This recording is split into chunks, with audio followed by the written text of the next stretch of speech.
Hello and welcome everybody. Today we are going to start with the health care of the child. हम लोगों ने अब तक nutritive status पूरा देख लिया था, समझ लिया था कि छोटे बच्चे इन्फेंट्स के लिए क्या और टॉडलर्स के लिए क्या न्यूट्रिटिव स्टेटस होता है और क्या इम्पोर्टेंट पार्ट है।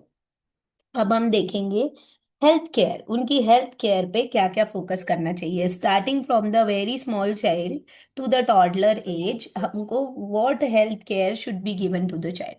सबसे पहले तो जब बेबी का जन्म ही होता है पहले ही दिन बेचारे को इंजेक्शन ठुक जाते हैं। जस्ट थिंग टू से, but the thing is that is important for the care and development of the child. उसके वैक्सीनेशन, उसकी इंजेक्शंस, बीसीजी और ये सारे चीज जो हम लोगों ने देखा था, ये चीजें स्वाभाविक है, ये चीजें प्रॉपरली कराना है। लेकिन इसके साथ साथ में बच्चे की जो होलिस्टिक अप्रोच है, जिसमें बच्चे के फिजिकल, मेंटल और इमोशनल जो बैलेंस है उसको मेंटेन करना है।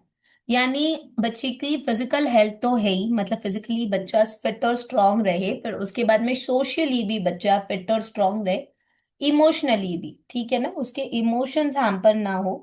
Good health, good mental health, ये सारी चीजें जो है बच्चे को मिलता रहे, ये चीज होना चाहिए। हेल्थ एक ऐसा मैटर है जो से केवल शारीरिक रूप से अफेक्ट नहीं करता, मानसिक रूप से भी अफेक्ट करता है। कई बार हमारी मेंटल हेल्थ अगर सही नहीं है तो हम हैप्पी नहीं होते। If we are happy all the ways, then yes we are healthy, right.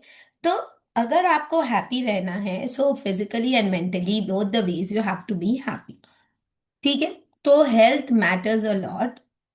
अब इसमें देखिए कि सबसे ज्यादा अगर हम देखें तो प्री नेटल हेल्थ केयर जो है बच्चों का, वो सबसे ज्यादा इंपॉर्टेंट है। जब हम प्री नेटल हेल्थ केयर की बात कर रहे हैं तो माँ के गर्भ के दौरान जब बच्चा है, यानी गर्भस्थ शिशु को अगर कोई परेशानी या कोई इलनेस या कोई इन्फेक्शन ऐसा कुछ भी हुआ है तो हेल्थ इश्यूज बच्चे को आते हैं।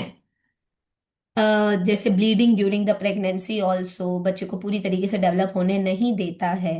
जो बर्थ पीरियड है वो बहुत ही इंपॉर्टेंट रोल प्ले करता है। During the child birth also if there is any problem, like if the child is not taking a proper birth passage, ठीक है, तो उसमें भी असर पड़ता है, इट अफेक्ट्स, ठीक है ना, उसका भी असर पड़ेगा। फिर हेल्थ स्टेटस अगर बच्चे का अच्छा नहीं है तो उसका असर जो है हर एक तरीके से होता है। If the child is not crying after the birth, that means there is some problem, कुछ तो प्रॉब्लम है, तभी तो बच्चा बर्थ के बाद में आवाज नहीं निकाल रहा है, क्राई नहीं कर मतलब उस बच्चे को रुलाते क्यों है कि भाई उसका वोकल कॉर्ड सही है कि नहीं, उसमें जान है कि नहीं, बोल पा रहा है कि नहीं बोल पा रहा है। तो ये सारी चीजें जो हैं ये देखी जाती है, बताई जाती है। तो नेक्स्ट इसके बाद ही इम्यूनाइजेशन जो है बच्चे का स्टार्ट होता है, जिसे हम कहते हैं वैक्सीनेशन। इम्यूनाइजेशन प्रॉपर तरीके से हो, सबसे पहला वैक्सीन लगता है बीसीजी का। अब ये आप लोगों का होमवर्क है कि बीसीजी का जो फुल फॉर्म है ये आप लोग नोट डाउन करके रखेंगे, because this is very very important. I am not going to tell you here, क्योंकि मैं तो अभी इधर बता दूंगी लेकिन वो कुछ दिन में आप भूल जाएंगे, लेकिन अगर आप खुद सर्च करेंगे तो फिर ये आपको अच्छे से याद रहेगा, right. So it is very very important, बहुत ही ज्यादा जरूरी है, आप इसको जरूर याद रखें और इसको सर्च करो, क्योंकि खुद जब हम कुछ काम करते हैं ना तो हमें याद रहता है। और अगर अगर आपको पता है तो इट्स वेल एंड गुड, पता है तो चैट बॉक्स में लिख दीजिए यस ना। अब देखें जो एग्जामिनेशन है बच्चे का, यानी फुल ऑन हेल्थ चेकअप जो होता है बर्थ के दौरान होता है, ताकि बच्चे को कोई प्रॉब्लम ना हो। कभी कभी बर्थ लेने के बाद में कुछ देर बाद बच्चे को जॉन्डिस हो जाता है, टाइफॉइड हो जाता है। अगर ये जो गर्भावस्था के दौरान माता की हेल्थ अगर अच्छी है तब कोई समस्या या दिक्कत नहीं आएगी, लेकिन यदि नहीं है तब बहुत सी समस्याएं आती हैं और आ भी सकती हैं, ठीक है। तो ये वो सारी चीजें हैं। अब अगर हम हेल्दी केयर की बात करें तो हमें क्या करना चाहिए, देखिए ये सारी चीजें तो नेचुरल है ना, इसमें आप कुछ हेल्प नहीं कर सकते। अगर बच्चे को जन्म लेते ही टाइफाइड हो गया, भाई मैंने तो अपना ध्यान बहुत अच्छा रखा एज अ गर्भ प्रेग्नेंट मदर, मैंने तो अपना ध्यान बहुत अच्छे से रखा, बट आपको क्या पता कि अंदर क्या हो रहा है, क्या चीज की कमी हो रही है ना। सब न्यूट्रिटिव फूड खाया, सब कुछ किया, सब किया। कितने लोगों के साथ में ऐसा होता है? अभी जैसे एक मिथ रहता है, लोग कहते हैं कि भाई पोछा लगाओ तो नॉर्मल डिलीवरी होगी। भाई हम सच बता रहे हैं, हमारे भी डिलीवरी हुई थी तो हमसे भी यही कहा गया था, हमने तो बहुत बैठ बैठ के पोछा लगाया लेकिन फिर भी सिजेरियन हुई। भाई क्या कह सकते हैं? भाई जो चीज नॉर्मल है, नेचुरल है, वो तो होता ही है, होना ही है। हम उसे कुछ नहीं कह सकते, बट हमारे पास में सेफ बच्चा आ रहा है, बेबी सेफ है हमारे पास में, और अच्छे से हर कोई बीमारी नहीं है, कुछ परेशानी नहीं है, कुछ भी नहीं हुआ बच्चे को, वो ज्यादा इंपॉर्टेंट मायने रखता है। तो इसलिए बच्चे की मॉनिटरिंग करना बहुत ज्यादा जरूरी है। बच्चे को प्रॉपर चेकअप दें, प्रॉपर मॉनिटरिंग करें, तो ये चीज काफी ज्यादा हेल्पफुल और फ्रूटफुल होती है। ठीक है। तो मॉनिटरिंग कैसे करेंगे? टू मॉनिटर, सबसे पहले तो बच्चे का हाइट, वेट, हेल्थ, वजन बढ़ रहा है कि नहीं है सबसे ज्यादा इंपॉर्टेंट। बच्चा अगर अच्छे से ग्रो कर रहा है तो उसका वजन बढ़ रहा है ना? वजन बढ़ रहा है मतलब बच्चा अच्छे से ग्रो कर रहा है, तो उसका वेट रिकॉर्ड होता है और हाइट भी मेजर करी जाती है। तो बच्चे का अगर हाइट वेट प्रॉपर चल रहा है तो ये सारी चीजें जो हैं ये इसके अंतर्गत आएंगी। ठीक है।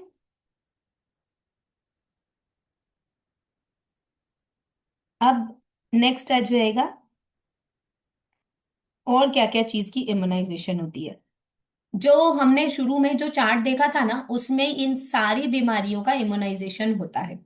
जैसे tuberculosis, diphtheria, whooping cough, tetanus, measles, mumps, polio, rubella और टाइफॉइड और हेपेटाइटिस बी। ठीक है ना? तो ये सारा बेसिक इंजेक्शंस है, बेसिक वैक्सीनेशंस है जो बच्चों को लगता है। Polio is the only oral vaccine. Rest सारा जो है वो इंजेक्टेड वैक्सीन होता है, जो डायरेक्ट वेन्स के थ्रू एंटीबॉडीज बॉडी में डाली जाती हैं ताकि ये वाली बीमारी परेशानी ना आए। रोटा वायरस जो है उसको अलग से कराना पड़ता है, और हेपेटाइटिस ए ये भी बचपन में ही लगाया जाता है। Hepatitis A and rota virus. ठीक है, उसमें जॉन्डिस वगैरह की समस्या प्रॉब्लम नहीं आती है। तो ऐसे जितने भी ये चीजें हैं बच्चों की इम्यूनिटी को ग्रोथ करते हैं। अगर हम इम्यूनाइजेशन के जरिए बच्चे के बॉडी में एंटीबायोटिक्स एंटीबॉडीज डालते हैं, तो उससे क्या होता है बच्चे की, क्योंकि अभी अभी उसको पूरा न्यूट्रिशन नहीं मिल रहा, थोड़ा सा ही मिल रहा है, उसकी बॉडी अभी बनी नहीं है, तो उसके अंदर एंटीबॉडीज रहेंगी, तो अगर कोई इन्फेक्शन आ रहा है तो उसको रोग प्रतिरोधक क्षमता मिल जाती है, यानी इम्यूनिटी मिल जाती है, और वो इन्फेक्शन से लड़ने की उसके ब्लड को ताकत मिलती है। इसीलिए ये इम्यूनाइजेशन जो है बहुत ज्यादा जरूरी है। ठीक है। Next, science and symptoms. अब अगर कुछ भी प्रॉब्लम या परेशानी आती है तो उसमें साइंस और सिम्टम्स रहते हैं। मम्स, मीजल्स, रुबेला, इसको हम कहते हैं एमएमआर, जो 9th मंथ में लगता है इंजेक्शन। ठीक है। एमएमआर जो 9 मंथ में लगता है वो, इसके साथ साथ में टाइफॉइड, कॉलेरा, ऐसे बहुत सारी डिसीजेज है जिसका आप अलग से भी इंजेक्शन या एंटीबायोटिक्स जो है वो आप लगा सकते हैं। तो ये सारी चीजों के सिम्टम्स होते हैं, बच्चों के मुंह में बहुत ज्यादा सलाइवा आना, गले का फूल जाना, रनिंग नोज होना, enlargement of the salivary glands जो है, ये सारी चीजें, मुंह का सूखना, पानी नहीं पीना बहुत देर तक। ठीक है ना? तो ये सारे सिम्टम्स होते हैं एमएमआर के। ठीक है। तो यहाँ पर ये पूरा चार्ट दिया गया है, आप बस इसको रीड आउट करके समझ लीजिए, इतना डिटेल में नहीं पूछा जाता है एग्जाम में, बस सिर्फ आपके अंडरस्टैंडिंग के लिए है। तो ये पूरा इम्यूनाइजेशन का चैप्टर है और हेल्थ केयर है, इसको रीड आउट करें। अब यहां से हम देखेंगे major deficiency diseases. These two diseases which is given here in the caption, PEM, that is protein energy malnutrition, and second xerophthalmia. Okay, it's called as xerophthalmia. तो ये जो दो टाइप के डिसीजेस हैं ये यूजुअली छोटे बच्चों को मेजर टाइप में, मेजर लेवल पर होती है। प्रोटीन एनर्जी माल न्यूट्रिशन, जैसे देखिए अभी हमने कल की क्लास में समझा था, या हमारे जो भी प्रीवियस सेशंस थे उसमें समझा था कि बच्चे को सबसे पहले माँ के दूध में क्या मिलता है? एनर्जी, और दूसरा प्रोटीन। फैट, उसी से जो चीज बचता जाएगा वो जो एक्युमुलेट होगा वो फैट बनता जाएगा, राइट? तो इसका मतलब बच्चे को ग्रो करने के लिए क्या चीज की जरूरत है? प्रोटीन और एनर्जी। अगर ये प्रोटीन और एनर्जी ही बच्चे को अच्छी तरीके से नहीं मिल रही है ना, तो बच्चे की ग्रोथ होगी क्या? नहीं। अगर ग्रोथ नहीं होगी बच्चे की अच्छे से, तो प्रॉपर तरीके से जो उसकी बॉडी में एब्जॉर्प्शन होना चाहिए और जो यूटिलाइजेशन होना चाहिए वो नहीं होगा। हमने हमारे शुरू शुरू के चैप्टर्स में समझा था कि एनर्जी एब्जॉर्प्शन, एनर्जी यूटिलाइजेशन और एनर्जी एसिमिलेशन कितना ज्यादा जरूरी है। अगर हमारी बॉडी एनर्जी को एब्जॉर्ब कर ले, अगर हमारी बॉडी एनर्जी को यूटिलाइज कर ले और अगर हमारी बॉडी एनर्जी को एसिमिलेट कर ले, तब वो हमारी बॉडी उस न्यूट्रिशन को एक्सेप्ट कर रही है, ऐसा समझिए। राइट। अगर बच्चे को ये न्यूट्रिशन प्रॉपर मिल ही नहीं रहा, तो यूटिलाइजेशन क्या होगा और एब्जॉर्प्शन क्या होगा? समझ में आ रहा है ना? देखिए, जैसे कोई बच्चा है, अगर उसको पढ़ना है फॉर एग्जाम्पल, ठीक है ना, मैं ये न्यूट्रिशन को एक साइड में रखते हैं। अगर हम चाहते हैं कि एक गरीब बच्चा है वो पढ़ना चाहता है, ठीक है। अब अगर कोई उसका स्कूल में दाखिला कराएगा, है ना, तभी जाकर वो पढ़ पाएगा ना। कितने पढ़ने के इच्छुक बच्चे हैं लेकिन उनके पास में वो सोत्र नहीं है कि वो पढ़ाई कर सके। सही है। तो अगर उनकी व्यवस्था हो पढ़ने की, तो उनका जो दाखिला है, अगर कोई स्कूल में कराता है, उनको किताबें पुस्तकें कोई देता है, तभी वो उनको पढ़ पाएंगे और तभी उस ज्ञान के रस को वो जी पाएंगे, है ना। अगर पढ़ने की चाह रखने वाले को अगर किताबें नहीं मिलती, तो वो कैसे पढ़ेगा? है ना। मतलब वो उस चीज से वंचित रह जाएगा। मतलब वो उम्र होते हुए भी, पढ़ने की उम्र होते हुए भी बच्चा उस चीज से वंचित रह जाएगा। मतलब वो उस एज में एजुकेशन को, यानी ज्ञान को ना यूटिलाइज कर पाएगा, ना उसको एब्जॉर्ब कर पाएगा। धीरे धीरे उसकी उम्र जो है वो निकल जाएगी। एक टाइम ऐसा आ जाएगा जब उसको कमाना है, तो वो कमाने के लिए भाई कोई हुनर सीख कर, एजुकेट नहीं होगा भाई, जिसने देखा, देख देख के सीख लिया। भाई कितने काम होते हैं हम देख देख के सीख लेते हैं, ठीक है ना। आप ये बताइए, हम घर के जो रेगुलर काम करते हैं, झाड़ू पोछा बर्तन कपड़े धोना सुखाना, इन सब के लिए क्या हमको कोई डिग्री डिप्लोमा लेना पड़ता है क्या? नहीं ना। हम क्या करते, पर हमको ये हमारी रोज की जिंदगी में काम जरूरी है ना।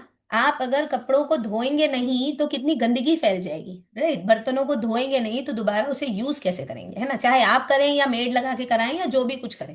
बट ये रोज का काम है। बट इसके लिए कोई स्कूल नहीं जाना पड़ता, इसके लिए कुछ डिग्री डिप्लोमा नहीं लेना पड़ता, इसको सिर्फ देख देख कर सीखा जाता है। ऐसे बहुत से हुनर हैं जिसको देख देख कर व्यक्ति हुनर को सीखता है और अपनी जीविका चलाता है ना।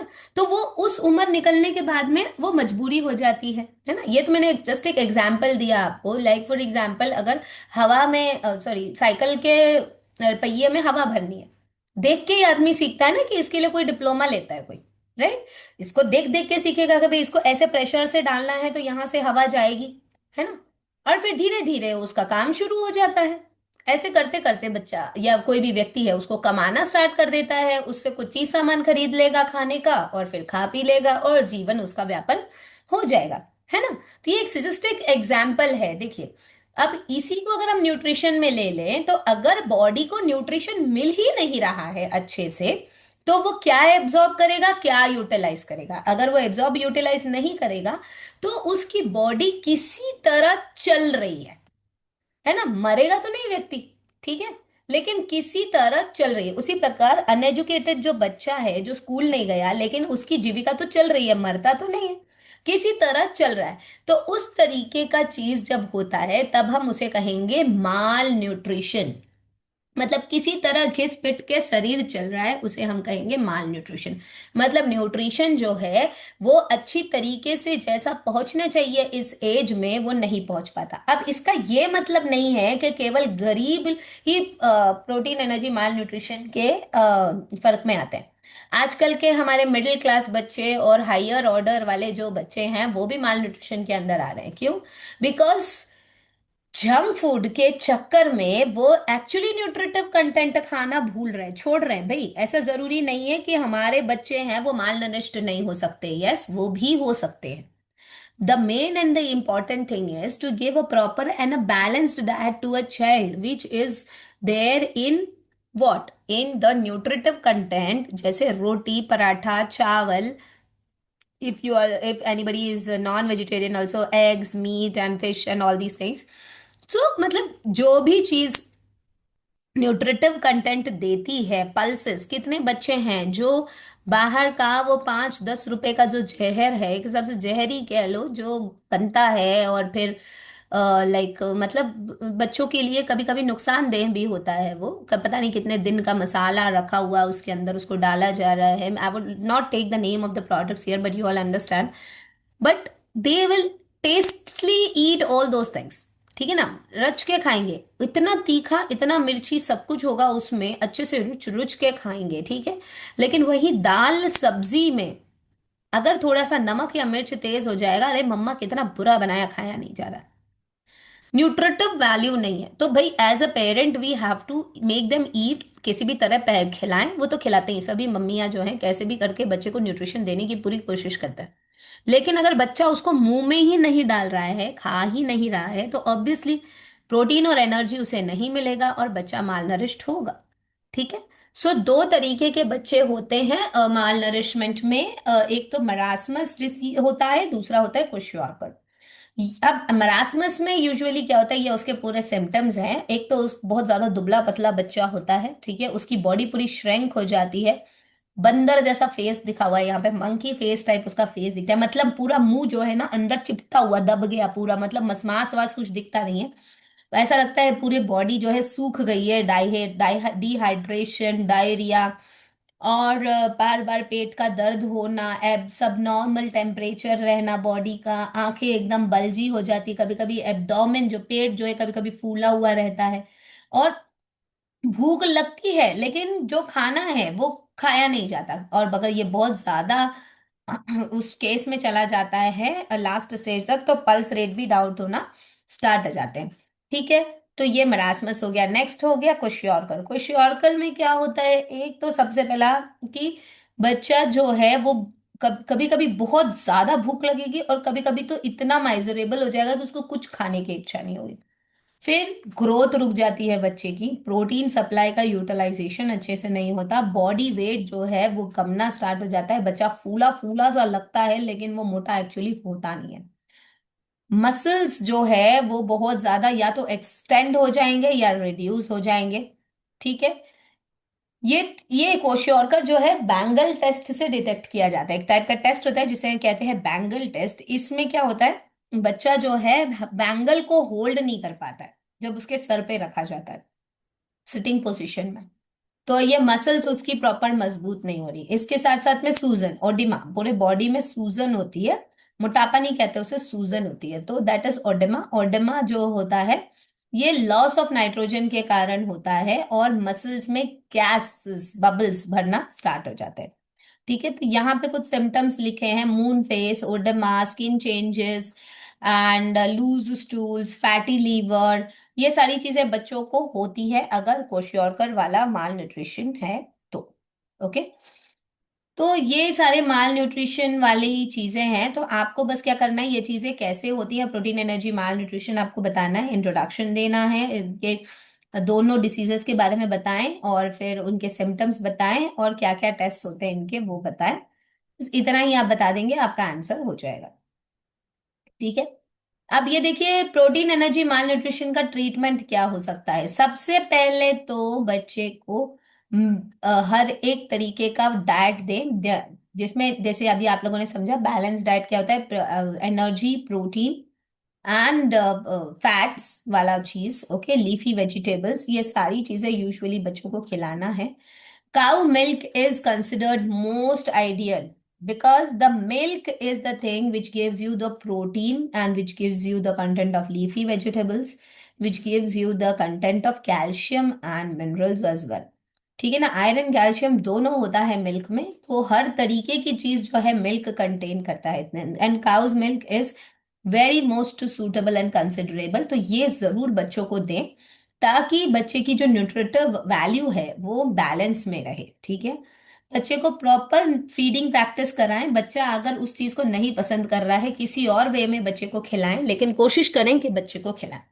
ठीक है, और अगर इन्फेंट है तो proper breast feeding time to time करना है।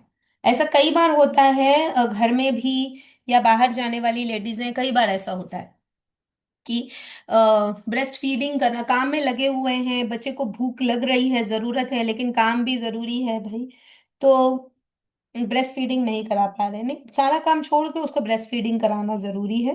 कोई अगर आ जाए ऐसे टाइम पर, मदर का सपोर्ट करे तो और भी अच्छा है, ना हो तो मेड लगा लें या जो भी कुछ है, पर बच्चे की फीडिंग प्रॉपर तरीके से करें। ठीक है, अगर बच्चे को टाइमली फीडिंग होगा तब जाकर बच्चा प्रॉपरली नरिश्ड होगा। यही टाइम पीरियड है जब बच्चे को ब्रेस्ट फीडिंग होगा। उसके बाद जब बच्चा खुद से खाने पीने लगेगा तब तो बस उसे खाना देना है, थोड़ा सा टाइम निकाल के कुछ समय खिलाना है, फिर तो बच्चा खुद से ही खाने लगेगा। और फिर आपके दो चार वचन, दो चार बोल बोल के बच्चे को कैसे भी खिलाए, कोई कहानी बोल के खिलाता है, कोई एक दूसरे का नाम बोल के खिलाता है ना, और कोई है तो पोयम गा के खिलाता है, और आजकल तो बड़ा अच्छा है भैया, टीवी दिखा के खिला देते हैं। तो कुछ भी तरीके से बच्चे को खिलाएं, लेकिन खिलाएं, ठीक है, ताकि बच्चे को हर तरीके का न्यूट्रिशन जो है वो टाइम पे मिलता जाए। इन्फेक्शन से बचाना है बच्चों को, इसीलिए इम्यूनिटी जो है वो मैक्सिमम स्ट्रांग होना चाहिए। अब जो हमारी नेक्स्ट टाइप की जो डिसीज है वो है जरफ्थैल्मिया। जरफ्थैल्मिया जो डिसीज है, ये विटामिन ई, जो विटामिन ए है, इसके प्रेजेंस होना चाहिए। अगर इसका नहीं है तो इसका मतलब है कि जरफ्थैल्मिया हो सकता है। जैसे कि हमने उस समय विटामिन समझा था, तो विटामिन में दो चीजें प्रेजेंट होती है, एक होता है कैरोटीन, बीटा कैरोटीन, और दूसरा होता है रेटिनॉल। तो जो बीटा कैरोटीन वाला कंटेंट है वो अगर मिसिंग है, ठीक है, तब व्यक्ति को जरफ्थैल्मिया होता है। ठीक है, जरफ्थैल्मिया के फीचर्स क्या है? जरफ्थैल्मिया में एक्चुअली नाइट ब्लाइंडनेस होता है, हमारी जो आईज होती है। एक बात बस इतना समझे, विटामिन ए का अगर कोई भी टाइप का डेफिशिएंसी है वो हमारे सीधा आंखों पर असर करती है। हमारी आईज कॉर्निया जो है वो ड्राई हो जाते हैं, लस्टरलेस होते हैं, मतलब उसमें ना शाइन नहीं होता है, थोड़ी हेजी सी लगेगी। ठीक है, पिगमेंटेड बहुत ज्यादा होगी। हमारे आंखों के जो टीयर्स हैं, जल्दी हमारे आंखों में आंसू नहीं आएंगे। ठीक है, और हमारे जो आईलिड्स होते हैं उसमें जलन होती है, मतलब आंखों में जलन होना, चीजें क्लियर दिखाई नहीं देना। ठीक है, तो ये सारी चीजें जरथालमिया की रहते हैं। तो नाइट ब्लाइंडनेस जो है सबसे ज्यादा वो चीज है, वो बोल रहा था बोल पिक्चर के कादर खान को याद है, 7 बजे बाद दिखाई नहीं देता, अगर आप लोगों ने पुरानी मूवीज देखी होगी तो वही वाला चीज है नाइट ब्लाइंडनेस। ठीक है, देख कंजंक्शनल जेरोसिस, इसमें क्या होता है, कंजक्टिवाइटिस की तरह होता है, आंखें काफी ज्यादा ड्राई हो जाती हैं और आंखों का कलर जो है वो भी चेंज हो जाता है। बाइटॉट स्पॉट्स जो है वो डीमार्केट स्पॉट है जहां पर ग्रेश कलर के इरेगुलर टेम्पोरल कॉर्निया के पास दिखते हैं। यहाँ पे आंखों के सामने स्पॉट जैसा आ जाता है ना, एक स्पॉट जैसा आंखों के सामने बार बार आएगा और आपको कुछ भी चीज क्लियर नहीं दिखाई देगी। कॉर्नियल जेरोसिस में क्या होता है कि यहाँ पर जो आपके सामने है ना, हर चीज है ना टूटा फूटा सा, हर चीज एकदम ब्रोकन टाइप ऐसे दिखाई देगा, तो वो कॉर्नियल जेरोसिस होगा। Next is केराटोमेलासिया। केराटोमेलासिया ऐसा जरफ्थाल्मिया का टाइप है जहां पर बहुत ज्यादा आप एकदम जाल जैसा अपने आगे महसूस करेंगे, और कई लोग कहते हैं मोतियाबिंद है या जो भी कुछ है, बट ये विटामिन ए की ही कमी से आंखों का कुछ भी समस्या है, वो अगर हो रहा है अंदर से तो it is just because of vitamin A. तो कैरेट एंड लीफी वेजिटेबल्स, इसका इंटेक ही विटामिन ए को प्रॉपर तरीके से करता है। तो बस सर्दियां आए तो गाजर जरूर खाएं। ठीक है, सीजनल चीजें खाने से विटामिन ए जो है एब्जॉर्ब हो जाता है। इसके अलावा लीफी वेजिटेबल्स हर समय खाएं ताकि विटामिन ए अदर सीजन में भी मेंटेन रहे। ठीक, so vitamin A is very very important. Next जो हमारी मेजर डेफिशिएंसी डिसीज है वो है अनीमिया और आयोडीन डेफिशिएंसी। अनीमिया जो है जहां पर इसका मतलब होता है खून की कमी। ठीक है, अब खून एक्चुअली किससे बनता है, ब्लड किससे बनता है, हमने आपको हमारी पिछली क्लास में देखा था। I am so sorry, please let me have water.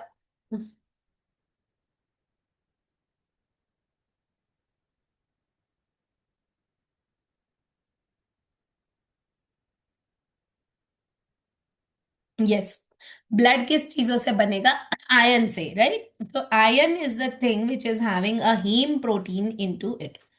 जब हीम प्रोटीन हमको आयन से मिलेगा, और protein is what, a globulin part. तो हीम और ग्लोबुलिन दोनों को मिलकर बनेगा हेमोग्लोबिन, राइट। ये हेमोग्लोबिन जो है, ये जब हमारे ब्लड के अंदर प्रॉपर वेट में होगा, प्रॉपर क्वांटिटी में होगा, तब जाकर हमारे बॉडी में प्रॉपर ब्लड का सप्लाई होगा। क्योंकि ब्लड तभी हमारे बॉडी में एब्जॉर्ब करता है तब वो, जब उसके अंदर हेमोग्लोबिन प्रेजेंट होगा।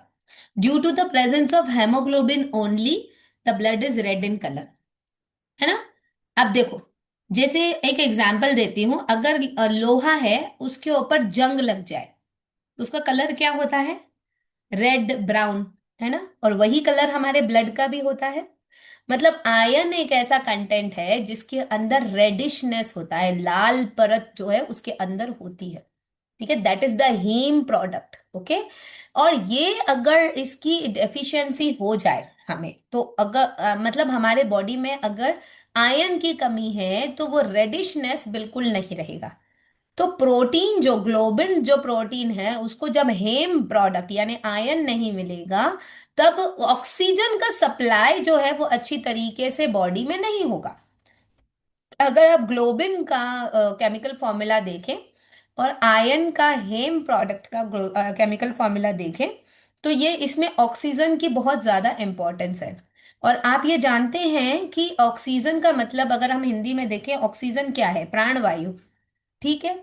तो हमारे जो रक्त है यानी जो हमारा खून है, इसके अंदर प्राण वायु का संचार अगर अच्छी तरीके से नहीं होगा तो हमारे अन्य जो, हाँ, जो अंग हैं, अंदरूनी अंग की बात कर रही हूं, वहां पर प्राण वायु का संचार होगा नहीं। तो कुछ दिन में जब ब्लड अगर अच्छे से सप्लाई होगा नहीं तो हम एनर्जेटिक बिल्कुल फील नहीं करेंगे।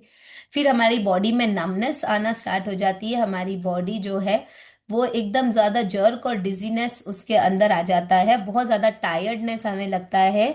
और इसके साथ साथ में हमें आंखों के आगे अंधेरा छाने लगता है, विजन अच्छे से नहीं होता, सर दर्द होना, नींद तरीके से नहीं आना। तो ये सारी चीजें जो है हमें इस आयरन की डेफिशिएंसी से होती है।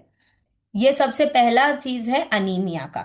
ठीक है, यहाँ पर ये सारा इसका सिम्टम्स लगा है कि कॉज ऑफ आयरन डेफिशिएंसी जो है, डाइट प्रॉपर तरीके से ना होने के कारण, ये ब्लड में लॉस होने के कारण, न्यूट्रिशनल डेफिशिएंसी के कारण, और एब्जॉर्प्शन अच्छे से ना होने के कारण जो है ये अनीमिया के प्रॉब्लम्स होते हैं। You all can just read out all these things. Folic acid में भी आयरन का कंटेंट होता है, इसीलिए फॉलिक एसिड और विटामिन B12, और जिसे हम थायमिन बोलते हैं, इसका इंपॉर्टेंस बहुत ज़्यादा ज़रूरी है, ये भी हमारे बॉडी में होना चाहिए। तो इसको आप पूरी तरीके से देख लें। नेक्स्ट है हमारा गॉइटर। गॉइटर एक ऐसा डिसीज है जो आयोडीन की डेफिशिएंसी से होता है ना। यहाँ पर हम मिनरल्स देखेंगे, मिनरल्स का क्या इंपॉर्टेंस है, हमने अभी आयरन का देखा। आयोडीन डेफिशिएंसी डिसीज, इसे हम आईडीडी कहते हैं, जिसे हम गॉइटर कहते हैं। यहाँ पर हमारे जो सैलिवरी ग्लैंड्स होते हैं, ये सैलिवरी ग्लैंड्स जो है इसमें स्वेलिंग आ जाती है। ठीक है। तो आयरन की डेफिशिएंसी इन सैलिवरी ग्लैंड्स को मेंटेन मतलब नहीं कर पाती है। तो अगर आप इसको मेंटेन रखें तो आयरन आयोडीन जो है इसमें हेल्प और सपोर्ट करता है। नेक्स्ट आता है क्रेटिनिज्म। ये भी एक ऐसी डेफिशिएंसी है जो यूजुअली बच्चों को होती है। यहाँ पर जो मदर का डाइट है वो आयोडीन के साथ होना चाहिए, यानी ये गर्भस्थ शिशु का क्रेटिनिज्म, अपने मतलब ये कहना चाहिए कि ये गर्भ से ही ये बीमारी बच्चा लेकर आता है यदि माता के जो डाइट है उसमें आयोडीन प्रॉपर तरीके से नहीं जा रहा। ठीक है। तो यहाँ पर हम लोगों ने मेजर जो डिसीजेस है उसके बारे में देखा। Cretinism, goitre, disease of iodine, iron, folic acid. तो ये सारी चीज आ गई। अनीमिया और iodine deficiency disease, anaemia is iron. ठीक है। आयरन की डेफिशिएंसी डिसीज और क्वाशियोरकर मेरास्मस, जराफ्थाल्मिया, इसके बारे में देखा और समझा। In our next class, that is tomorrow, we'll be understanding the another nutritional disorders।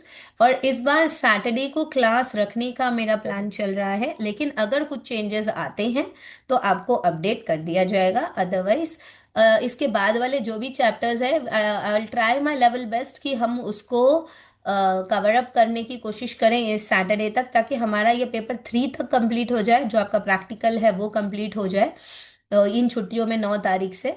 9 तारीख से शिवरात्रि के बाद ही हम मिलेंगे, 16 तारीख तो है ना, तो 16 तारीख से हम नेक्स्ट पेपर स्टार्ट करें, ऐसी मेरी इच्छा और कामना है। इसके आगे की बहुत सारी चीज़ें हम ये सोच रहे थे कि अब रीड आउट करके इस पेपर को कंप्लीट करें, बिकॉज इसमें अब आगे और नहीं, जो जो मेन समझना था वो हमने कर लिया है। ट्राई करेंगे कि कल मैक्सिमम चीज़ें कवर करें, अगर वो नहीं हो पाती हैं तो आप लोग ज़रूर ज़रूर इसको रीड आउट करके इसको कंप्लीट करने की कोशिश करें। असाइनमेंट क्वेश्चंस हम ऑलरेडी ग्रुप में भेज चुके हैं आप लोगों को, आप उसमें से असाइनमेंट प्रिपेयर करना स्टार्ट करें। बस अब हमारे 2 सब्जेक्ट्स बच जाते हैं, जो नेक्स्ट फेब्रुअरी मतलब 16 तारीख से हमारा नेक्स्ट पेपर हम स्टार्ट कर देंगे, जो कि February and the first week of March तक हमारा सिलेबस पूरा कंप्लीट हो जाएगा। Second to third week of March से हमारा रिवीजन और प्रैक्टिस स्टार्ट हो जाएगा। अब सभी लोग ऑलरेडी टीचर्स हैं, तो हमें प्रैक्टिस टीचिंग इंटर्नशिप लगाने की ज़रूरत नहीं है। तो बस लेकिन रिक्वेस्ट करेंगे कि आप लोग प्लीज़ अपनी टीचिंग को इंटर्नशिप के दौरान ज़रूर दें, ठीक है। I am trying my level best कि 9 तारीख से आप लोगों की इंटर्नशिप सेट करें। अगर सभी लोग रेडी होंगे या टीचर्स अवेलेबल होंगे तो इंटर्नशिप आपकी जल्द से जल्द करवाएंगे। ऑलरेडी टीचर्स जो हैं इंटर्नशिप ज़रूर ज्वाइन करें, ताकि जो हमारे टू बी टीचर्स हैं उनको मोटिवेशन मिले। Okay, thank you very much all of you, do take care of your selves. अब मैं इस सेशन को स्टॉप कर रही हूँ और आप लोगों की अटेंडेंस लगा रही हूँ। Stopping the record here, please put your attendance in the chat box.